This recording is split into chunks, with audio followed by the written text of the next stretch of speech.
Only thing I could think was, if he hits me, he's going to have to shoot me in the back. I'm not going to let him get me standing here. It's a tense situation for this 33-year-old victim of crime.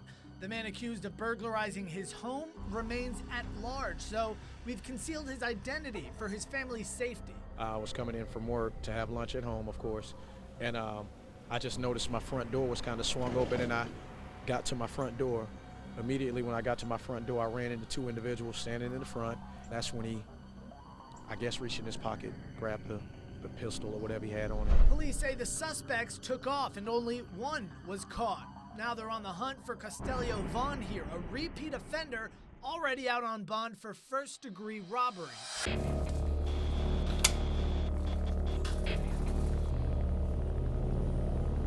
Reality set in a little bit later, and I said, hey, you know, he was in my house all the time, you know. Douglas DeLoach had a similar encounter, arriving home midday to find a burglar stealing guns and jewelry. The man arrested for the crime was Ted Snow. Snow's been arrested 28 times, mostly for burglary. He has a number of felony convictions. Back in March, we caught him bonding out on another charge in less than 2 hours. Get him off me! Soon after our report, though, the feds got involved and Snow was sent right back to jail for stealing guns. Y'all, of course, have covered this subject a lot over the last couple of weeks, and I think that's made a tremendous difference. But Snow is just one example out of hundreds that authorities say they see every day. Many habitual criminals, officials say, just can't seem to get the point. It's always been that way. You constantly see the same people over and over. A repeat offender knows the system, and he has a bond agent on speed dial. He can get out of jail with a 5-minute phone call, where if you or I, who've never been arrested before, were arrested, it would take us hours. Bottom line, officials say suspects are entitled to a bond, but what about habitual offenders who violate it? I sat down with some Mobile County Court judges who say sometimes their hands are tied. I don't think I participate, nor any of my colleagues here participate willingly in this concept of a revolving door at the courthouse. You know, the DA is not stuck with administration of the mandate of the constitutional right to bond.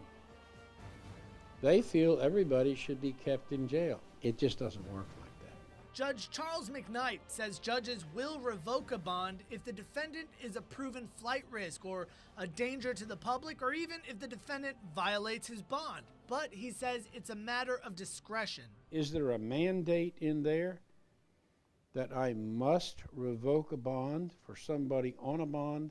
No. A judge should be taking into account everything, should be taking into account the interests of the state, the interests of the victim, the interests of society in general, the interest of the defendant, the interest of the defendant's family, and how it affects things in general. For instance, what the jail population is at any given day is something that the court should take into account. Judge George Hardesty says it's no secret Mobile Metro Jail is overcrowded. There are 1,500 inmates, but just over 1,200 designed beds. He believes jail overcrowding isn't a deciding factor, but it's something to consider. It shouldn't play into whether or not a criminal defendant is punished as to whether we have a bed available or not. Mobile County DA Ashley Rich says one of the problems here is judges don't always revoke a defendant's bond when they commit a new crime. She says her position on repeat offenders hasn't changed. We stand for the proposition that if you are on bond and you commit a new offense, then we are going to ask for your bond to be revoked every time. But judges say it's Rich's job to ask for bond revocation. Judges said there are some cases where they would have liked to revoke a bond, but sticking to the rule book, the evidence wasn't there or the information itself was lacking. I try to make the best decision, the right decision for the right reasons, Andrew, but when oftentimes the court system is not informed about what a defendant's record may be or what else may be facing. When I sit in the capacity as a judge and set a bond, oftentimes I'm not honored with all the priors. I don't buy that because we have their criminal history, we have their jail log at the time of the bond hearing, we have our own record-keeping system here at the District Attorney's Office with regard to the number of priors that they have. More and more eyes are now on the revolving door at Mobile Metro Jail. Fox 10 News has profiled a number of suspects like serial burglar Cameron Bell, who's only serving 90 days in jail for an elaborate crime spree, or Clausel Lewis and Eric Hackett, both caught on camera burglarizing a home. All branches agree there is room for improvement, but they say the biggest enabler of a repeat offender is actually the state prison system.